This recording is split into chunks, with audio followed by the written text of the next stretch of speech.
Hello everyone. If you haven't seen my videos before, my name's Neil. I have end-stage liver cirrhosis and a connective tissue disorder called hypermobile Ehlers-Danlos syndrome.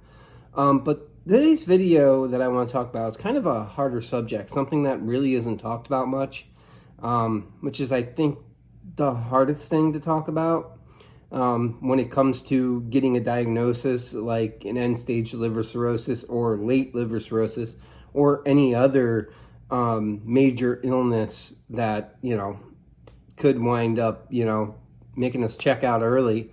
So I kind of wanted to talk about, that fear of, the disease shortening your life.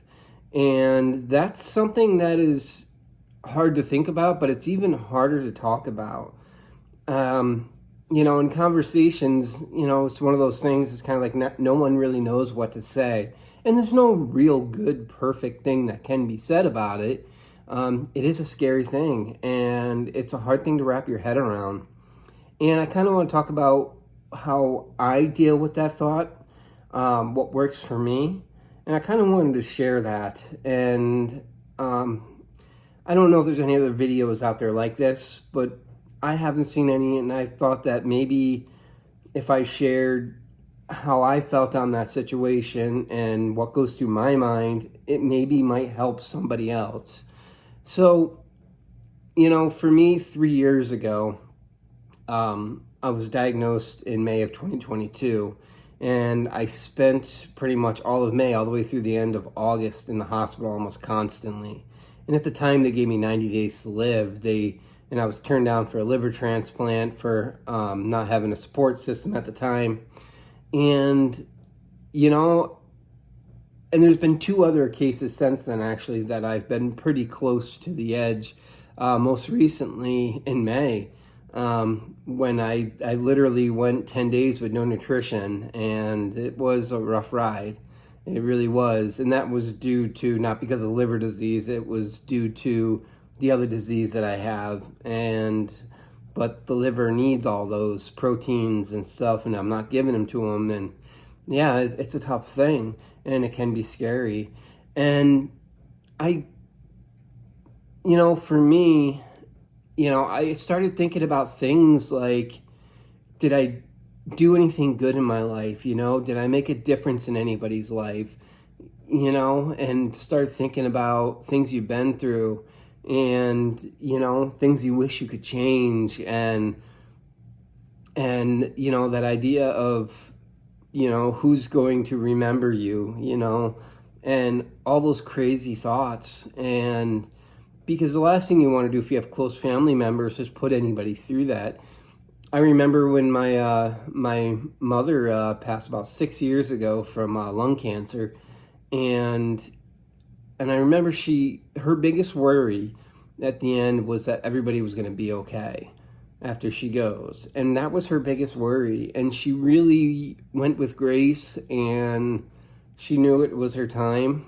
And it was a hard thing, but she showed so much strength in that. And, I find some strength there from that and seeing that.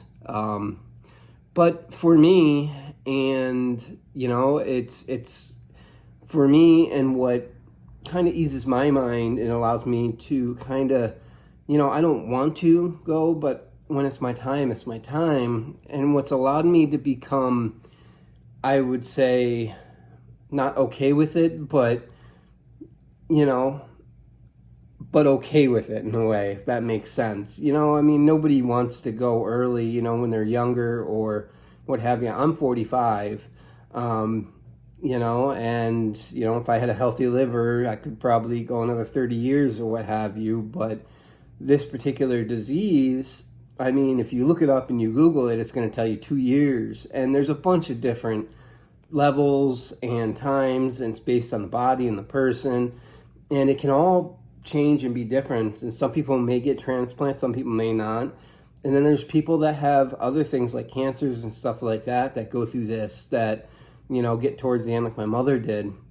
And for me, I have my faith in God, and me being saved and knowing where I'm going at the end has been a peace to me, has given me peace and allowed me to be able to accept what his will is on that time when it's my time. And I'm not mad about it, not angry, not upset. Sure, I mean, am I a little scared of it? Of course, and I would say that's a normal reaction. I mean, nobody wants to check out early, for sure, We all want to live long and healthy lives, but one thing I'll tell you, when it comes to chronic diseases and things like that, it's no respecter of persons. Whether it doesn't matter what side of the tracks you come from, how successful you were in life, how unsuccessful you might have been. It doesn't matter how much money you have or how much money you don't have. We're all kind of in this together, and it kind of evens everybody out at that time, because you can't take anything with you. But for me, Paul is from the Bible. Paul used to be Saul, and Saul would persecute Christians, and he wasn't, a great person, obviously, for that. And he had changed and found the truth. And at one point, he is talking about this pain in his side, this thorn in his side, and he asked God to take it from him. And God told him that his will is sufficient. And I do feel that, and a lot of people want to pray for health and healing and stuff like that, and maybe that's not his will, and that's a tough thing. It can be something really hard to wrap your mind around, and some people can lose faith over it, and especially loved ones of the people who are going through this situation. And I will tell you, though, that is not the time to turn from him. And I've been saved since 2008, and being saved is accepting Jesus as your Lord and Savior, that he died on the cross for your sins to be forgiven, and it's a gift, and it's eternity in heaven. And he offers that to anybody who comes to him and hears his call. And for me, that is what has allowed me to have peace about it. And a lot of people say, oh, you're taking it so well, you're in such good mood and all that stuff. I'm not always. I have my bad days, and I'm on my own. I'm by myself pretty much, and it gets monotonous sometimes. It gets lonely being on your own, especially going through something like this. But I will tell you this, and you're going to get knocked down in life, and it's going to happen. But it's not how many times you get knocked down. It's how many times you can get back up that matter.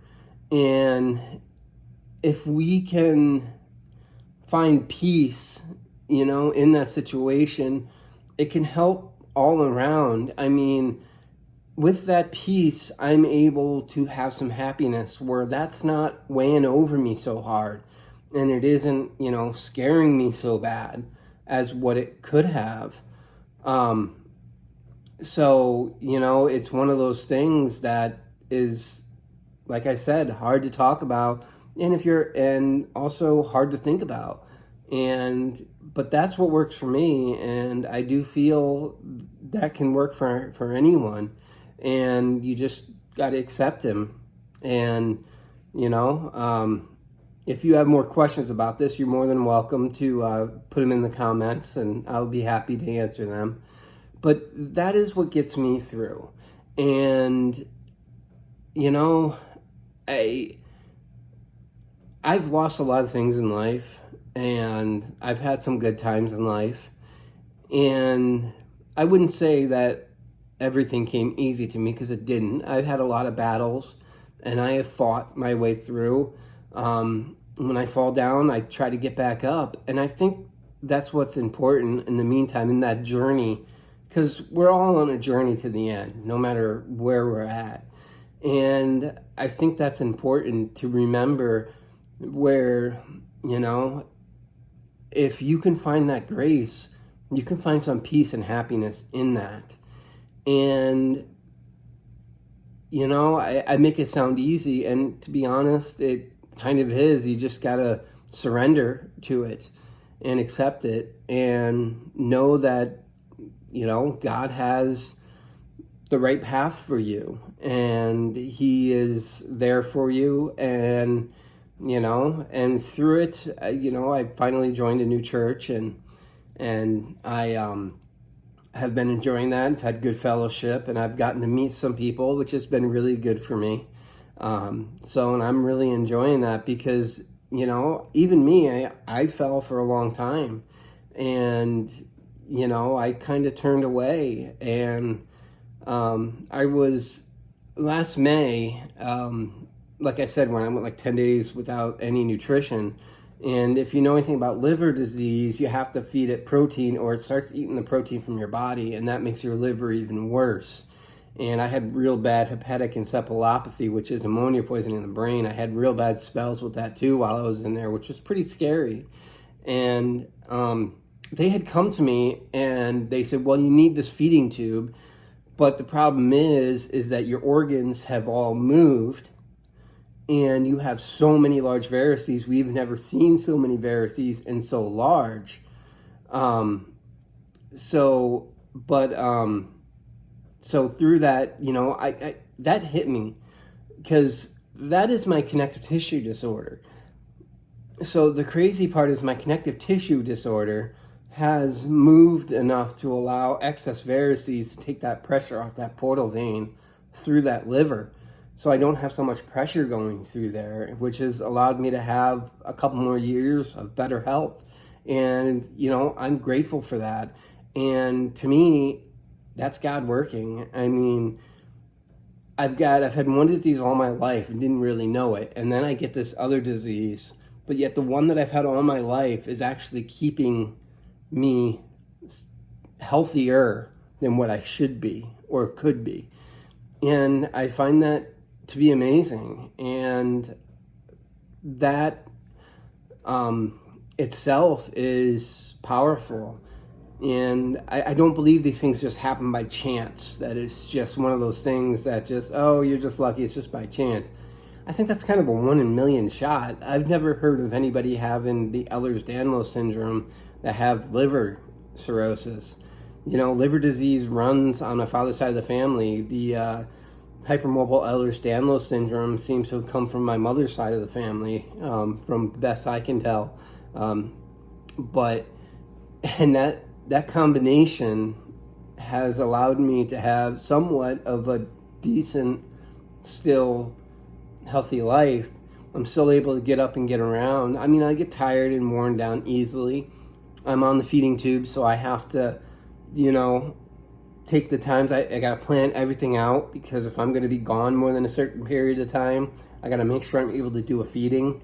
And I can't, like, just go somewhere and if I get hungry, grab a candy bar or grab a granola bar or something or whatever, because I can't eat those things get stuck in my esophagus. So I have to use the formula. So, but even that was a blessing, because since I've had that proper nutrition and I've gotten, and it's extra protein nutrition because of the liver disease, that has allowed me to feel so much better over this last month. And I'm grateful for that. And I know it's not going to last forever. I know eventually the liver is going to take a turn again for the worse, because, you know, even when they did the biopsy, the core showed that it was damaged all the way through.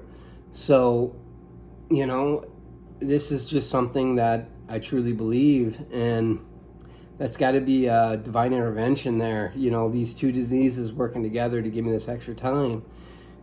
And, you know, of course, I think that all of us don't really know how we're going to act when it gets really, really close. But I do know this. I do know that me not having that fear holding over me has allowed me to open up to so much more happiness and, you know, positivity, which that happiness and that positivity, I believe, really helps in the healing process. Because, you know, stress and depression does a lot of harm to the body. It really can take your body down. I spent a good year in heavy depression before I wound up getting diagnosed with liver cirrhosis. And part of that's the reason, you know, why the liver progressed as far as it did. I drank for about 2 years. And that first year, you know, it was during COVID time, and it was depression in bed, or, you know, drinking my favorite drink. And that's how I spent that entire year. And, you know, that was really hard to pull out of. And I don't ever want to go back there again. And that was a time in my life that I forgot his promises. And he was there the whole time protecting me, and I didn't even know it, which is amazing to me. And so, but anyway, that's what kind of helps me. And, you know, if this, I hope this reaches anybody who's dealing with this, and that it may help them. And, you know, the way I see it is, you know, we don't know how long we're given. Tomorrow is not a promise. So live each day to the best of your ability for what you can do. I mean, I'm not able to really do a lot of stuff. I don't have excess money or anything like that. You know, I can't afford to like go places or do a lot of things, but I try to find something that I enjoy doing every day. And it could be something small. But that is important. But anyway, you know, I want to thank everybody for your comments, and please feel free to leave your comments below. If you have any questions about the faith or what have you, you can go ahead and leave those comments. I will answer them. Please give a like and a subscribe if you enjoyed what you saw. Everybody, I hope you have a wonderful and blessed day.